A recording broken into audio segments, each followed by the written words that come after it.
think even if you do get that lucky stroke from, TikTok, right, making a video, getting millions of views and becoming a household name overnight, you a lot of times don't have the habits of success that are necessary to maintain that longevity, and so that's something I'm very privileged to have at this point, because I had to get it out the mud completely.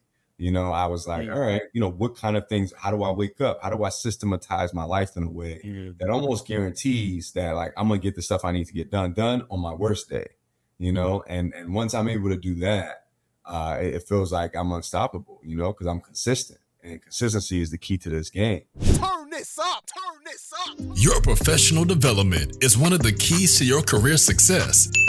When you combine your desire to grow with actionable steps, your journey to success becomes an incredible reality. Hi, I'm Paul Faronbi, aka IncrediPaul, and welcome to IncrediPaul Leadership, where we learn how to become the most incredible versions of ourselves by learning from each other. So first off, if you're just listening to this episode, definitely check it out on YouTube as well. But regardless if you're listening or watching this episode, really appreciate your support. So let's dive in. I have the honor of having Justin Shaifer on the show, aka Mr.Fascinate. He was named Forbes 30 Under 30 in education, award-winning science communicator, TV host, producer, and STEM ambassador. I like that word. And a mission to make science cool. So Justin, I shared a little bit about you, but introduce yourself the way you would do it. Yeah, sure thing, Paul. Definitely a privilege to be a part of this. Justin Shaifer. The kids call me Mr. Fascinate. I travel all over the world, exciting young people about STEM, media content, keynotes, workshops, and I'm on a mission to change the world, one kid at a time and one educator at a time. That's amazing. So you said the kids call you Mr. Fascinate. So is that where you focus? Like, what's the age group they usually focus on? So these days, I'd say I work with more adult kids. Like 14 to 40 is actually the target demographic of a lot of our programming. Okay. What I like to describe it as is just when kids start to think they're a little too cool for STEM, that's when a lot of the stuff that we do shows up and intervenes. Okay, that makes sense because kids these days can think that they're cooler than they are. But honestly, if I'm completely honest, they're probably a lot cooler than I am because there's a lot of terms and stuff they throw out, and I have no idea what they're saying. Well, I think what's also interesting about kids today is that STEM is a little sexier than it was when we were coming up, man. Like, just the idea of getting like a tech career, working on machine learning, or even like social media jobs. Like people know that these people are getting to the bag. So it kind of has like a different perception than kind of the computer geek association that it historically had. So we've kind of made a dent in the zeitgeist with a lot of our, STEM work and outreach, so still a long way to go, but we're definitely on the path. Yeah, I know you're doing a lot of great work with Fascinate Media. Like, kind of talk me through like how you came up with that vision for Fascinate Media from like inception to now. Yeah, man. So it was crazy. So 7 years ago, I was volunteering in the museums for kids, and I would just kind of make the exhibits at the museum. This was in Washington, D.C. I would make the exhibits at the museum more relatable to the young people. Okay. And so a lot of these kids were from cities and backgrounds like my own. Like I come from the south side of Chicago. And so I was trying to just make the stuff more engaging. I would freestyle rap battle the kids and all kind of stuff like that. And so I came up with this moniker called Mr. Interesting. And that didn't really hit too well. It just wasn't that resonant with the group of kids. So I just kept iterating on it. And one day I came up with Mr. Fascinate. It felt like that really stuck with the kids that I was working with. And so I just had this bigger vision. This is before influencers. This is 2016 when I had this vision of kind of what I'm doing now, that like someone needs to create a job out of exciting young people about STEM at scale. I was an undergraduate STEM major, and I was one of the few Black kids in a lot of the rooms that I entered. And then I went into the tech workforce and felt the same way.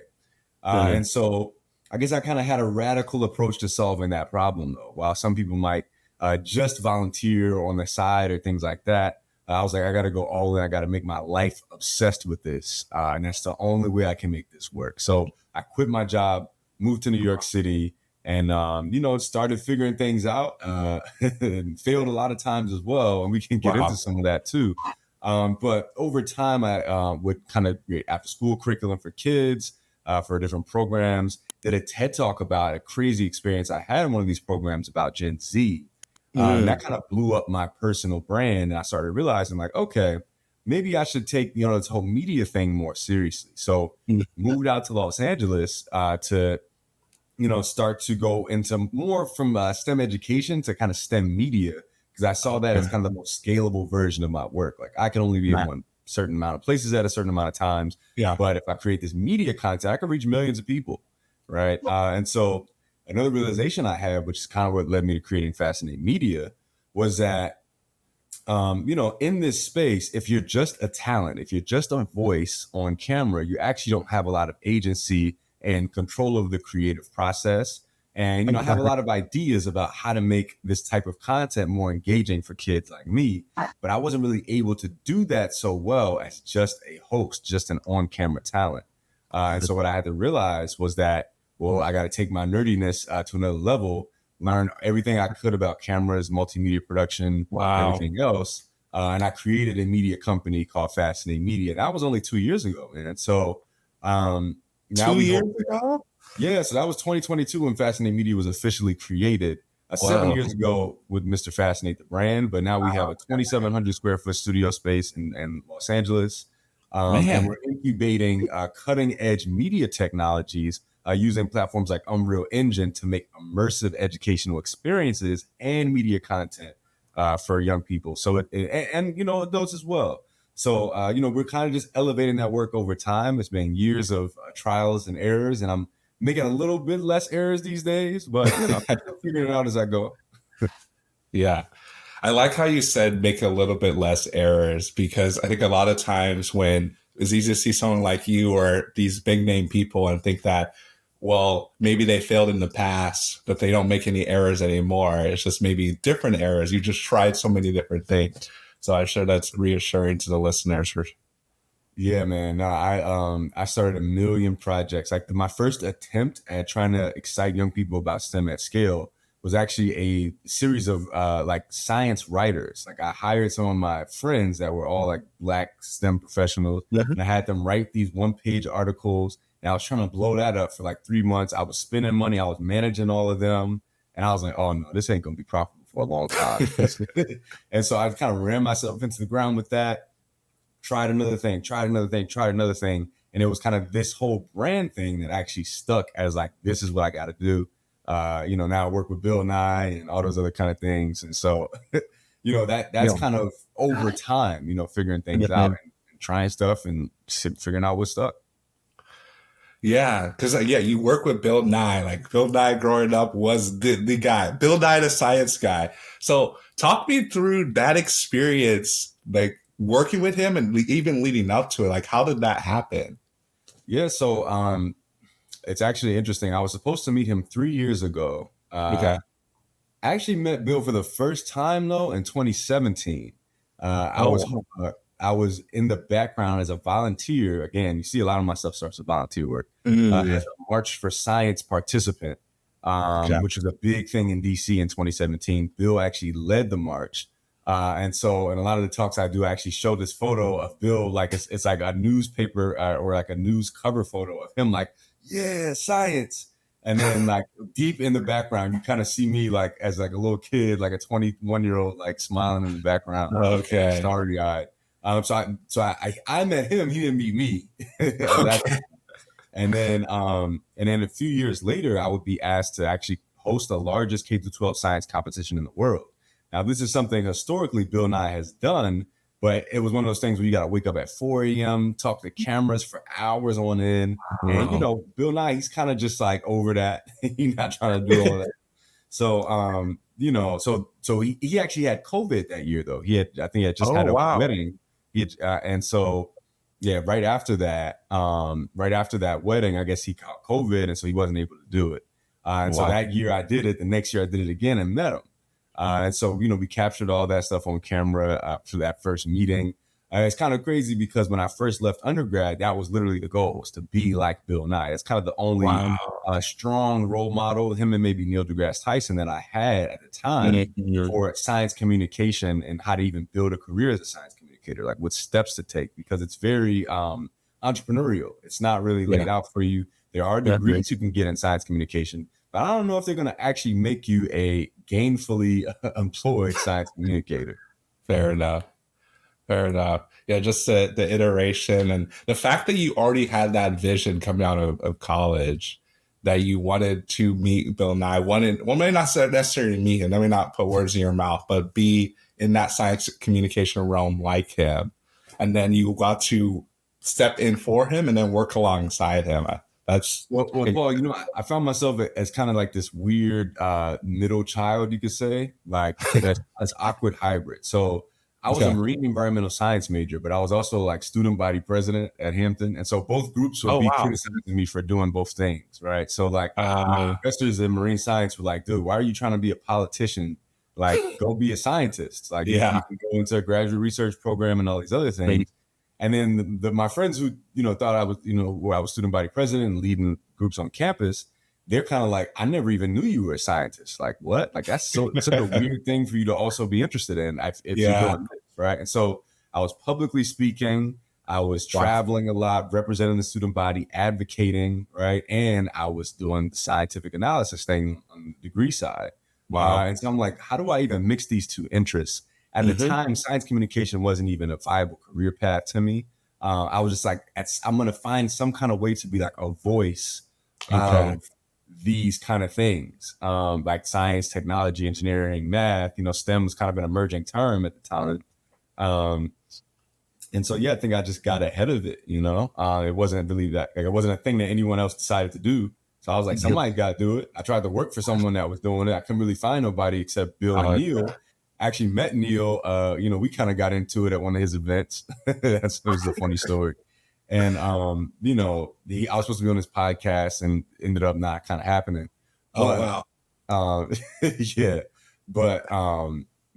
years later, kind of figured things out, man. But, I very much think my story is kind of a gritty and scrappy one.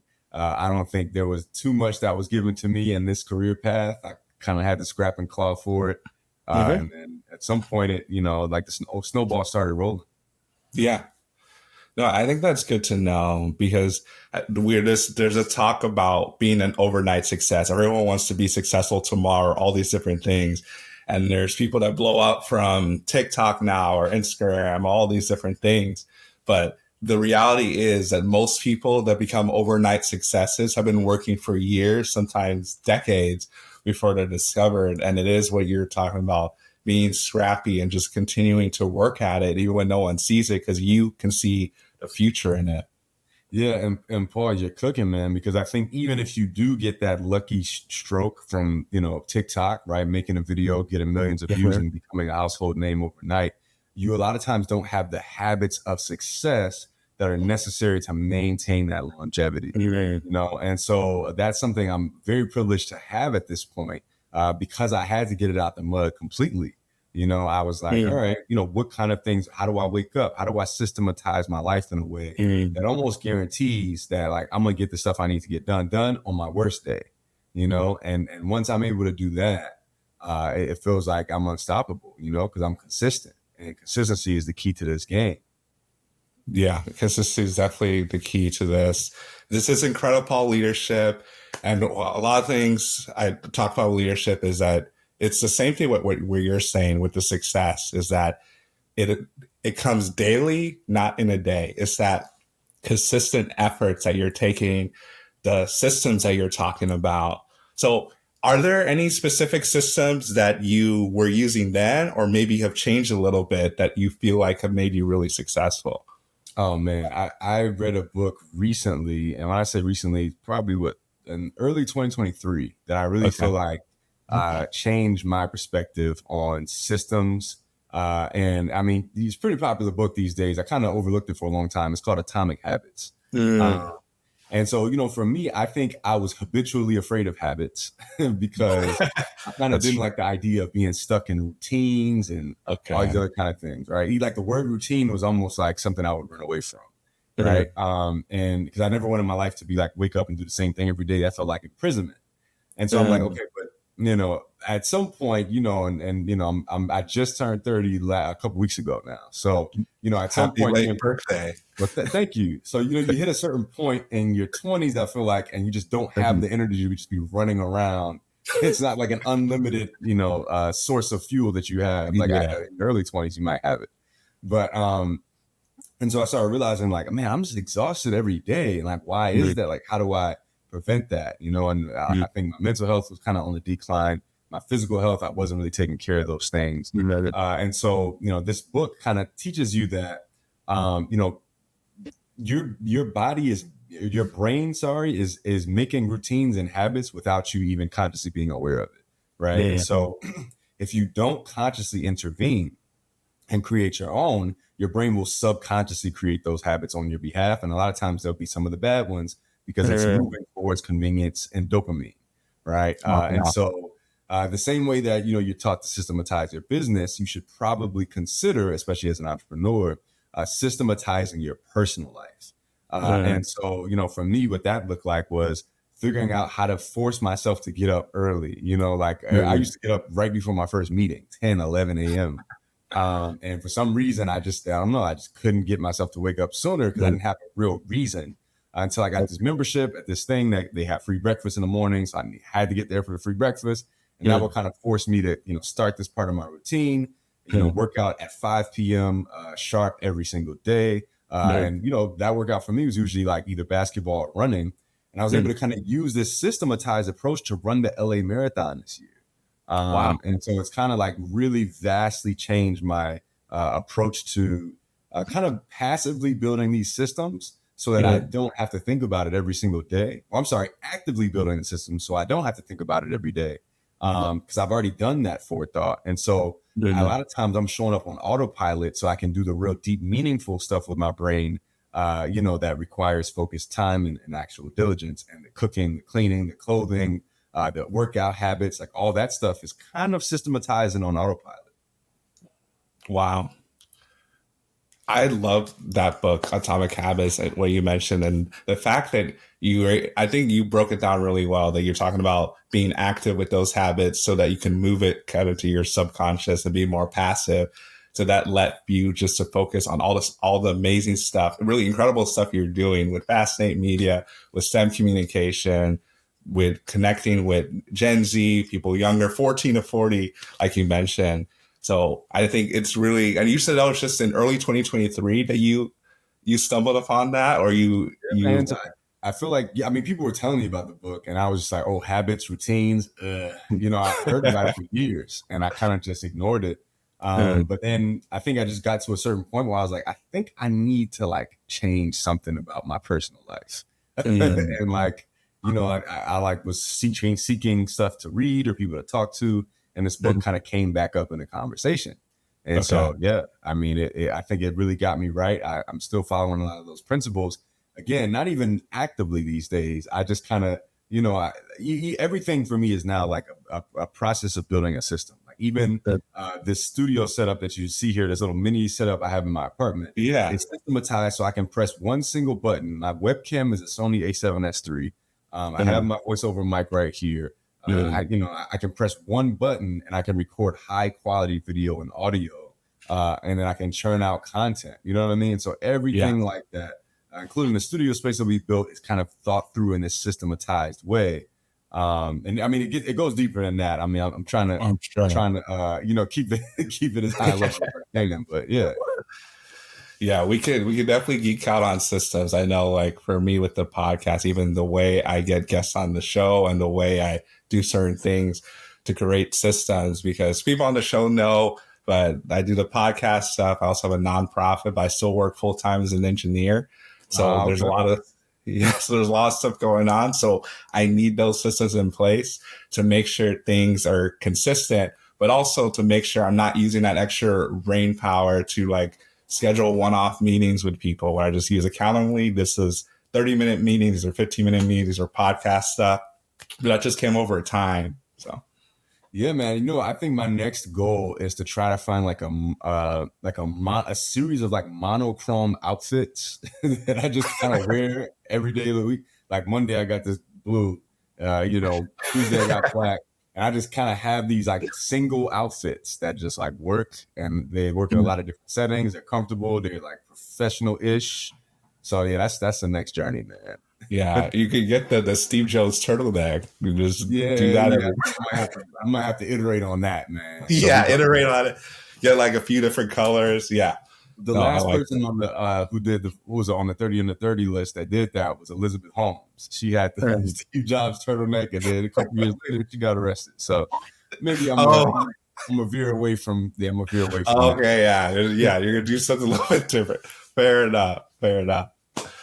No, this has been a good conversation, but I know a lot of stuff that you were talking about even kind of comes on this whole idea of you being a futurist. I've heard you talk about it before on a previous podcast, and really part of leadership is having vision and seeing things before people, seeing more and before.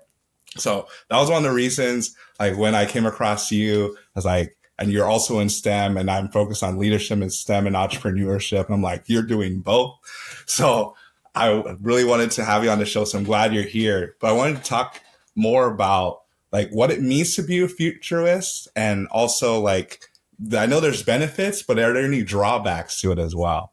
Yeah. Well, let's start with the drawbacks and what that means. I mean, Okay. I think I always thought futures was kind of an interesting term. You know, having a science background, I'm always kind of like, okay, like you're a chemist. What does that mean? Okay, you spent 4 years studying chemistry. You probably have a chemistry degree, or you probably practice. You're probably a practitioner of chemistry, right?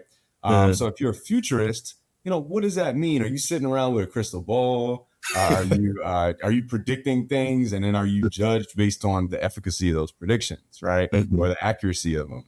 And you know, because for me it was like it's really important. Like I think a lot of the futurists I look at, or you know, in my kind of research before I decided to even call myself one, was you know they were individuals who I wasn't really clear on how they became certified, quote unquote, as futurists, right? Okay. And so I'm like, you know, with that said, you know, how do I even solidify my position in that space, right? And so for me, being a futurist is about kind of analyzing a lot of the data that's, you know, and the technologies that are on the cutting edge, and becoming a practitioner in them so that you can help people get an informed perspective on how the future might turn out. Now, I think that can, like, I have a more humble take on futurism. Like, I don't try to make, you know, I might make an audacious prediction or two, but I don't try to make them from a position of absolute confidence, because I think you can never predict these kind of divergent effects that innovation can have, right? Now I'll give you an example. So my first investment in Bitcoin was in 2016. It was my first check. So when I was working at Accenture, it was during my orientation, they brought some of the leadership in to kind of do a Q&A.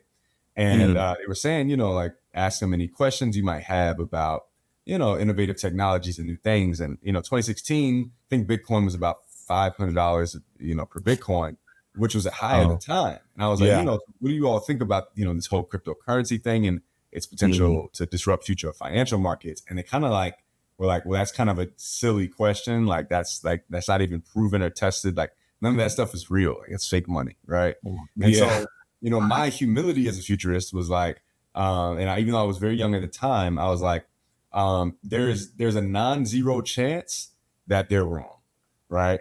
Or you know, they're not guaranteed to be right about what they said. So I'm gonna take a small percentage of my signing bonus, and I'm gonna you know, go to the Bitcoin ATM, which is what you had to do at the time, and buy some Bitcoin. So that's what I did. Funny enough, another mistake here. I had the receipt for it, and then I put it in the washing machine. So that's about and man, that's probably about the equivalent of about $6,000 to $10,000 in Bitcoin, washed literally down the drain. But and this was back in 2016. Yeah, 20. But you know, at the time it was like $150 at the time. So you know, I didn't lose sweat over it. But now I'm like, dang, I wish I had that. Here's I had that code laying around somewhere. Yeah, dang. But you know, even more importantly than kind of just making those kind of guesses, again, it's about being a practitioner in these kind of futuristic or innovative technologies. And so for me in the media and technology space, that means kind of being one of those bold folks to take early stabs at kind of the latest technology that's out there. So a lot of these generative AI tools. I've been an early adopter on Unreal Engine, which is being used for a lot of media production now, and this whole new workflow called a virtual production workflow. I've kind of gained a bit of an expertise in. I've made a few virtual production projects. And so what I mean by virtual production is kind of the blending of the physical and the virtual reality. So you put a person in front of an LED wall, and it looks like they're actually in the environment, and then you film them against that LED wall, and you can't tell the difference. So a lot of your favorite TV shows like The Mandalorian on Disney Plus were filmed using LED screens and virtual production technology. So Unreal Engine is this free software that's now become available that I've been, used to be, it's a game development software. It's been around for a while, but it's become more robust for film production. And so for the past couple of years or so, I've been using it to just mess around and poke around. And now I'm starting to actually make some pretty cool projects. So I can kind of talk about some of those too. Yeah, that would be cool. I know, look at your website, I saw some stuff you're doing with Mars, but yeah, definitely I want to hear more about what you're doing. Yeah, so one of the projects is called A Day on Mars. And it's a 3D animated short film that imagines what life could be like for kind of what I thought of it as an everyday brother, on Mars. And so this guy, he likes to play basketball. He listens to trap music. He likes hot sauce, which are all things that I do, by the way. I'm not trying to stereotype us as a people. I like those things too. So. It's just me on Mars, basically. Is what I do. So I have the character rigged and animated using a suite of cutting edge AI tools. And so, he's kind of like talking about hot sauce on his chicken and all this other kind of stuff. But he's actually created using some of the most innovative technologies out there. And so, I shared this on social media, got a lot of traction from it. The next one I'm going to try to do is actually make them dunk a basketball on Mars and talk about why, Martian gravity is 38% of Earth's. And so that might look a little different, playing basketball or other sports. But these are things I'm able to make with a relatively small team and a very small budget because of a lot of innovative media technologies that exist kind of at that intersection of STEM and media. And so that's kind of been my fascination for the past year and some change. And I've been training a lot of educators actually in the use of AI tools that my business has been able to use to kind of, do things way faster and cheaper than other, production companies and other companies in general. That's absolutely incredible. All the stuff that you're doing, and the fact that you're also educating others. I think it's one thing to be doing the thing and be in the futurist game, but it's another thing to also educate others so they can come alongside you and continue to further it. Yeah, man, I'm not trying to be out here by myself doing all this stuff. Like I gotta bring a lot of us with me, man. Like that's kind of been from day one what the goal was. I remember when I was working in tech, man, and this lady was complaining about the wrong.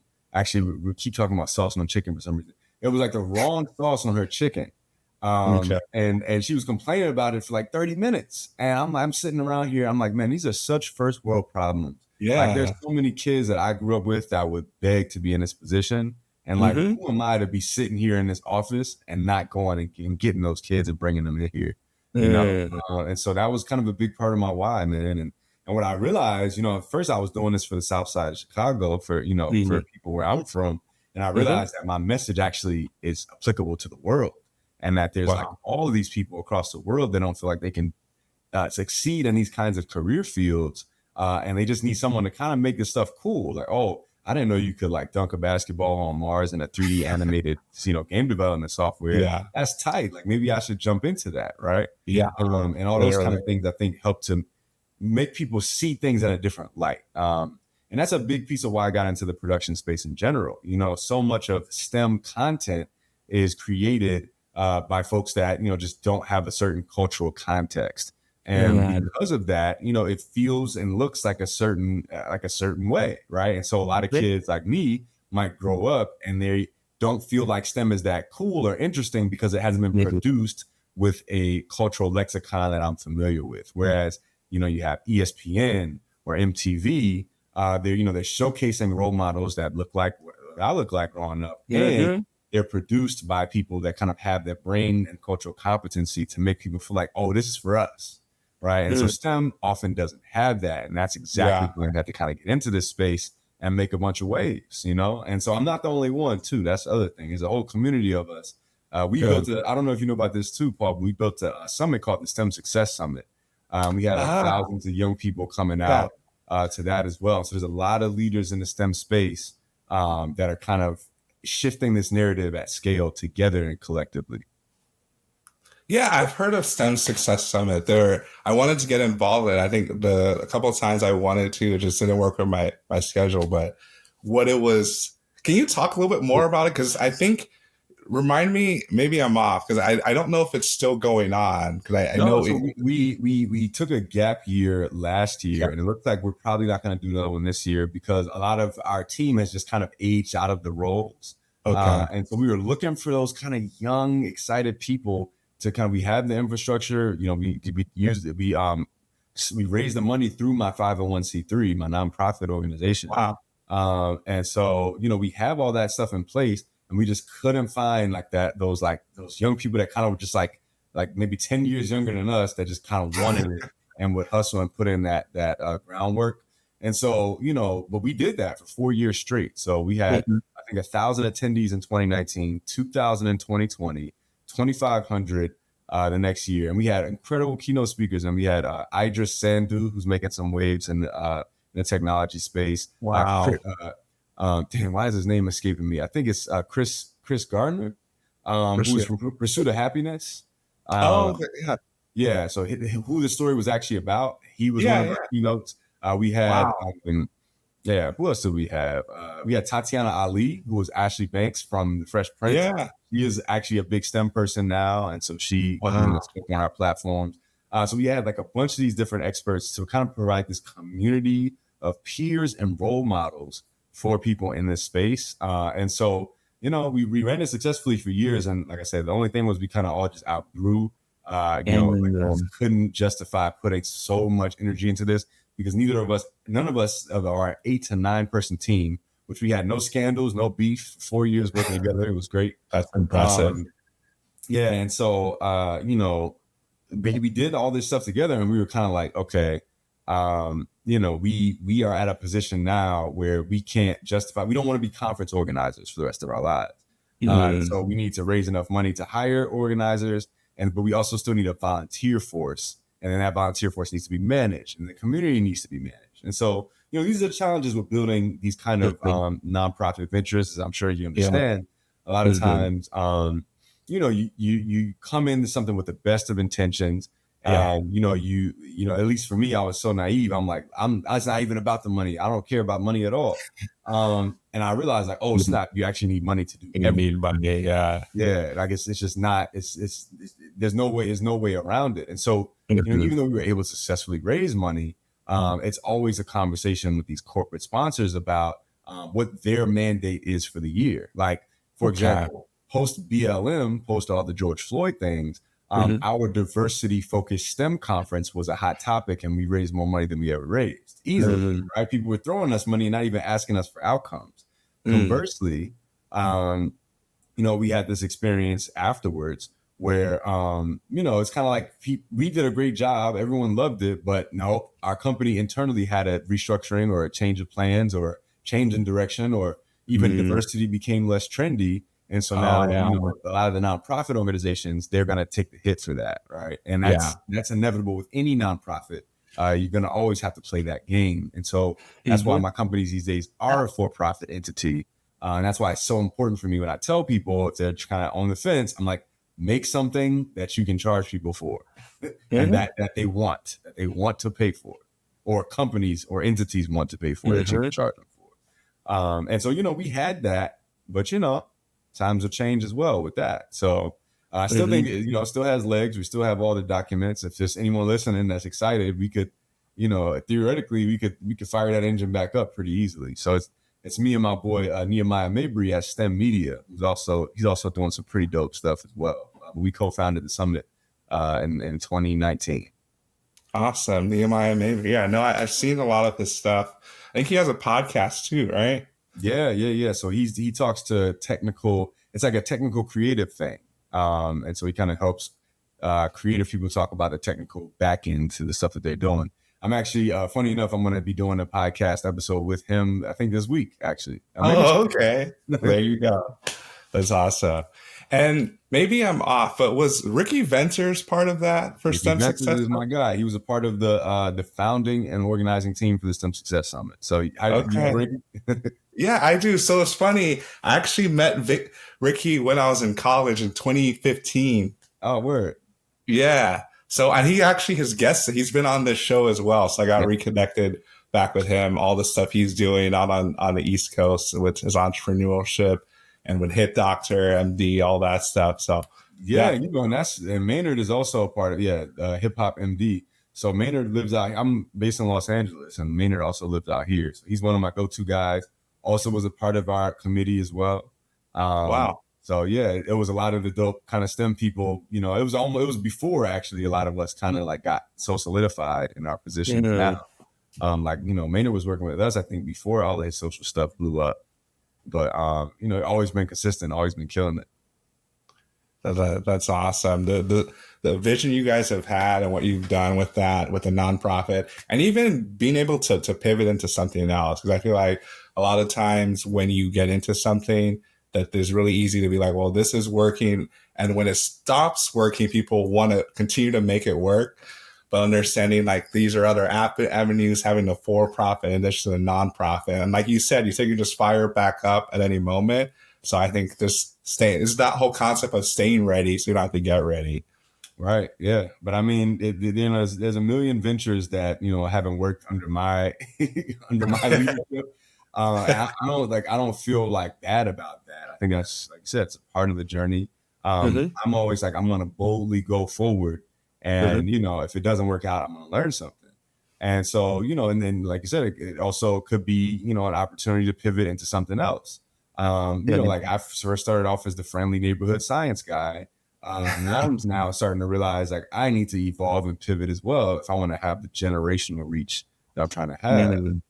And so, you know, like things change over time, and that's the only constant. So if you're not being adaptable in your business and in your leadership, you're not setting yourself up for success. Well, that's very true. The only thing that's constant is change, like you mentioned. So are there any things you are noticing? Because I know you said you're thinking about changing a little bit. Is there anything that if you could go back a couple of years or maybe even right now, that you would change? Well, you know, I think right now, I mean, this is me being very self-critical because, you know, I actually had a conversation with a brand coach I just hired, a brand consultant. And, you know, we were talking about how I rated myself as a very safe, family-friendly science guy. But when you talk to me, I kind of have my own mind and a lot of strong opinions, right? I don't necessarily always have the most family-friendly approach to delivering information. In terms of just like, I'm not so palatable for every single person as I present myself online. And so, you know, that's kind of been what's worked for me up until this point, right? I work with kids, I work with educators, I work with corporations. And so it's a very fragile thing, right? That, you know, if I were to try to rebrand myself, I could lose a lot of those opportunities. But I think what's more powerful is kind of telling it like it is and speaking truth to power, you know, which I think might rub some people the wrong way. But one of the things I feel really, really adamant about these days is like the misinformation at scale that's happening on part of social media and these algorithms that are literally like allowing it, right? They're enabling you to be misinformed. And so, you know, there's a lot of ignorance that's being perpetuated that I kind of want to like be that person and go out and fight it and maybe say some truths that people don't want to hear as well. And that's kind of a scary vision. I don't know, like I haven't really fully formed that yet. I'm still kind of figuring that out. But I do realize it's not something I can figure out on my own. And that's why I've had to hire, you know, this brand consultant. And I'm, you know, continuously trying to work with other people now to kind of take my brand to that next level. Because I think, you know, if I'm being honest with myself, I've taken it as far as I can with my own vision. And now I kind of need some steering from someone who's maybe a little further along in the path, figured a few other things out, and then we can work together. But, you know, I had to just become self-aware about that. No, that's really key. I'm glad you mentioned that, even just understanding the self-awareness, understanding where you're at and then where you're trying to go. and this whole idea of coaching and mentorship, because I know we talk about mentorship a lot. Mentorship's important, but I think coaching is even more important. Just reaching out to people who are maybe a few steps ahead, who have done it before, who can help guide you in that way, and actually like paying for it. Because I know like a mentorship, and we talk about it, like you can have someone that takes you under your ring, but there's a different amount of commitment that comes when you're actually getting a coach or a consultant to help you through something. Yeah. And that requires, that's an investment that you're making into yourself. I put that on par with therapy or, going to the doctor's appointment or going to the gym. These are investments that you have to make into yourself so that you can be the best leader you can be the best business owner you can be, because you need to be mentally fit. You need to be physically fit. I feel like if I want to show up as my best self, I got to be hitting on all cylinders, and I can't hit on all cylinders with just my willpower all the time. And that's kind of, you got to be real with yourself about that. It's like, sure, I go hard when I'm like locked in, but like sometimes I'm just not feeling 100% every day. And you got to figure out how to get those right people in your corner so that, you get knocked down in that round, you go back to the corner and the coach fires you up so you can go right back in. Absolutely. And I'm glad you mentioned therapy. I know you mentioned it a little bit earlier too. That's something I was reacquainted with it. And I know, especially as Black men, that it's not something that is usually talked about. That I know there's still kind of a stigma around it, but it is completely freeing. And just to understand that there is a way to push past things that you didn't even realize were there in the first place. You just thought that's the way it is. It's the way it's always going to be. And I think more people need to talk about the value of therapy and really what you were talking about, investing in yourself. So, yeah, one of the things that it's funny, like I remember I had this really stubborn friend who was also a Black man, and he's an entrepreneur and he's very successful, very driven, but like got some stuff you got to work on, right? Full transparency. Yeah. And so, I was telling him like, look, man, like because sometimes business owners be like, look, we think about our time as a certain way, we think about our money a certain way, right? And it's like outsourcing is a big thing for him, right? And so I'm like, look, man, if you're trying to be an expert on your own mental health, one, you're biased, and two, you don't have a degree or any kind of actual legitimate expertise in this besides being with yourself all the time, right? But like you could actually outsource your mental health to an expert, much in the same way that maybe like a person hires a chef to cook the healthy meals for them so they don't have to think about eating healthy, right? Wow. Like you could actually do that with a therapist. And so that kind of saves you the headache of having to deal with any of your own stuff or dumping that on other people, which, sometimes can mess up your friendships, mess up your relationships. When you're kind of just trauma dumping, which is, people, we all going through stuff, right? Yeah. So, life is not easy. And, and so, but you got to have those, that willingness to be open. And if you're an entrepreneur like me, maybe think about it like outsourcing. Yeah, no, I like that. I'm definitely going to use it, like outsourcing your mental health. Because as entrepreneurs, just taking things on your own and trying to do everything yourself is just the natural bent you have. You want to be your own boss, which that's a whole thing about being your own boss and not having a 9-to-5 that we could get into. We don't have time to get into that. People don't realize if you're an entrepreneur, you're just working all the time instead of just 9-to-5. Yeah. And then your revenue is not the same thing as your profit margins, right? And so you might have a 6-figure year, but you had to pay people $50,000 to make that 6 figures, and you're not walking home with that much, relatively speaking. So and that's definitely one of the hard parts about entrepreneurship. Like, we can't go too deep into it because I guess we don't have that much time. But it's I think in those first couple of years, you almost have to do everything on your own.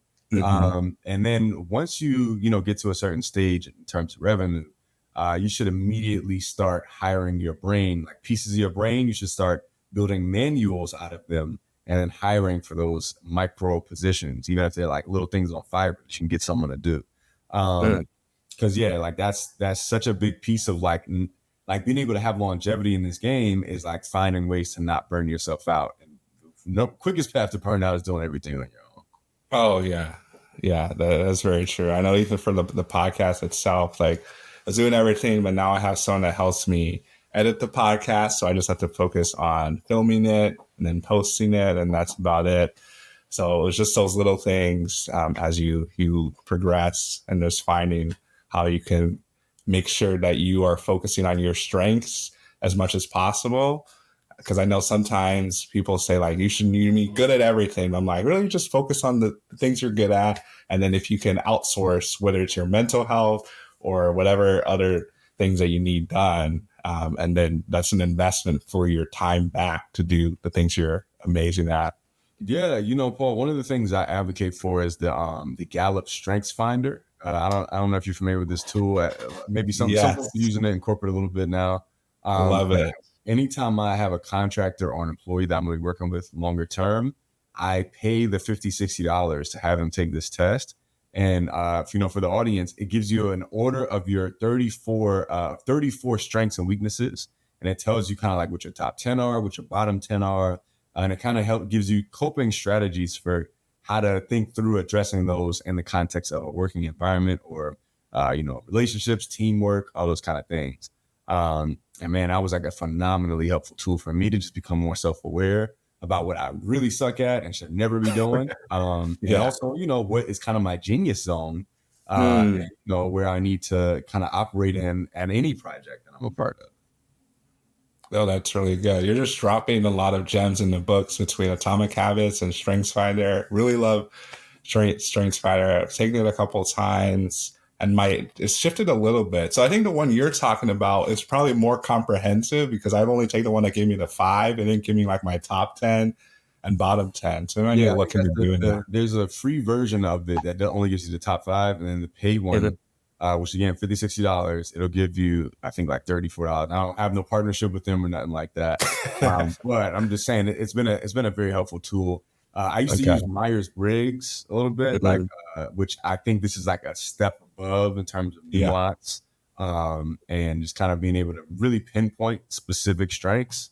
But yeah, man, I try to use those kind of tools, because again, you can sit down and talk to someone for a few hours, and I still think that's obviously super important. Don't get me wrong.